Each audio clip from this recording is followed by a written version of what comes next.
Unit 6 is going to seem like review for some of you. It has a lot to do with linear equations and inequalities.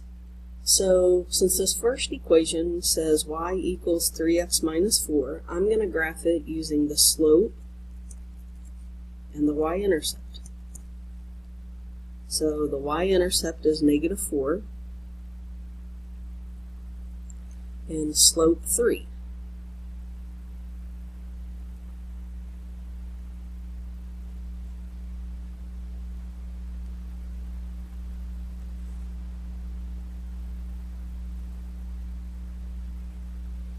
If at any time that you think that I'm moving too fast as I'm recording, feel free to pause and fill in your notes as we go. So then I'm going to use a straight edge, and I'm leaving a note cards with the substitute. If you need a straight edge, I advise you to use one today because it's going to be really important that you go right through the points that you've graphed. So what I can see here is a line, and I know that any point that's on this line would be a solution for this equation.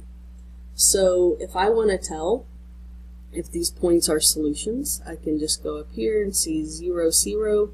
That is not on the line, so this one is not a solution. Negative 2, negative 10, that is on the line, so a solution.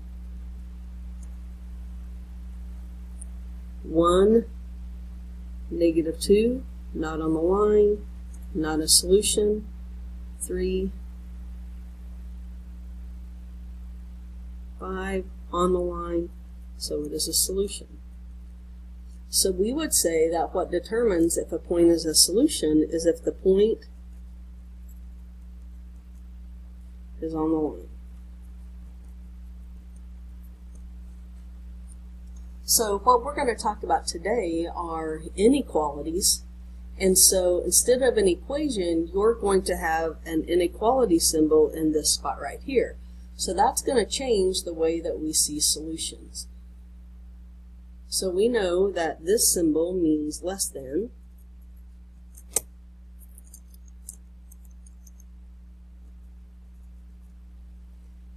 and when we graph a less than inequality, we're going to use a dashed line.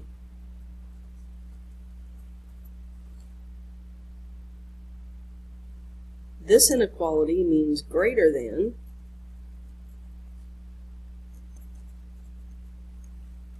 and we're going to use a dashed line.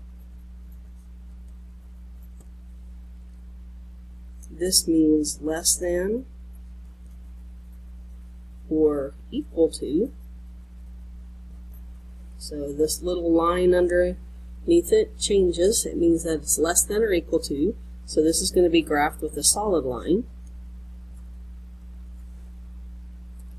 This one is greater than or equal to. It also has a solid line. And we'll come back to that in just a moment. So a solution to an inequality is a number that produces a true statement when it is substituted for the variable in the inequality. So we're going to take this inequality and use it to see if these points are solutions. So I'm going to start by writing the inequality.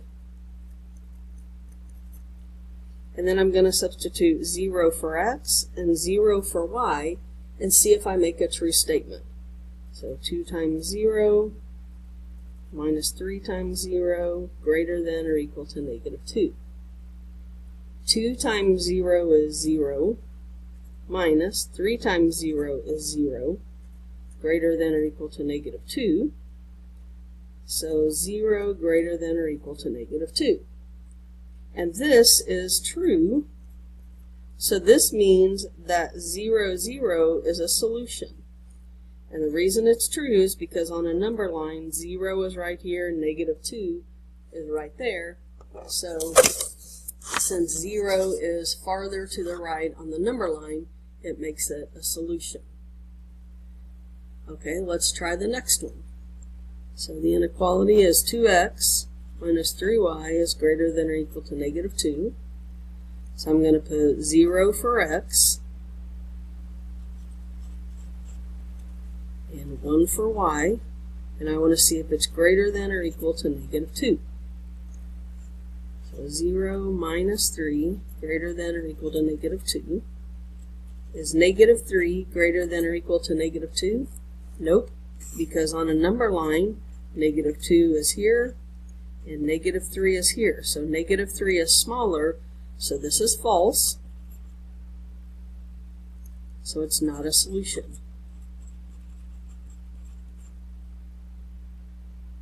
If you want to, you could pause the video, test this point, and see if it's true or false, and then unpause it and see how I work it. So I'm going to put 2 in for x, negative 1 in for y. So 4 negative times negative becomes plus 3. So 7 greater than or equal to negative 2. That is true, so this is a solution. In the next video, we'll go to the back page and graph.